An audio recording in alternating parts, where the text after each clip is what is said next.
Right now at 6:12 News continues our coverage of the suspended Attorney General Ken Paxton's impeachment trial. You're getting a live view into the Senate chambers where that trial is happening, and testimony is expected to last for at least another hour. Tomorrow could be the last day of testimony before deliberations finally begin. Today, those senators acting as jurors heard from Houston attorney Brandon Kammack. He was hired by Paxton to dig into the federal investigation into his friend and political donor Nate Paul. As Adam Binnick explains, Kammack feels like he was misled about why he was hired.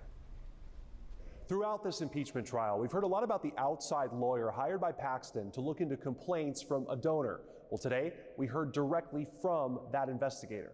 Brandon Kammack had only been practicing law for 5 years when Paxton hired him in September of 2020. That came after a recommendation from Nate Paul's lawyer. Remember, Paul is Paxton's friend and donor who is under federal investigation. Kammack was hired after Paxton's top deputies told their boss that Paul's claims that investigating authorities altered search warrants were baseless. Today, Kammack testified he reported directly to Paxton and communicated with the AG through encrypted messaging services. I did everything at his supervision, kept him informed on everything.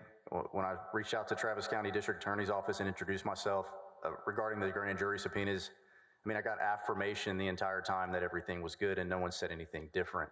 Kammack also testified he asked Nate Paul's lawyer to review one of his grand jury subpoenas because he had never written one before. Lieutenant Governor Dan Patrick says testimony should last until 7 this evening. He also told senators that deliberations could start as soon as Thursday. Reporting from the state capitol in Austin, I'm Adam Bennett.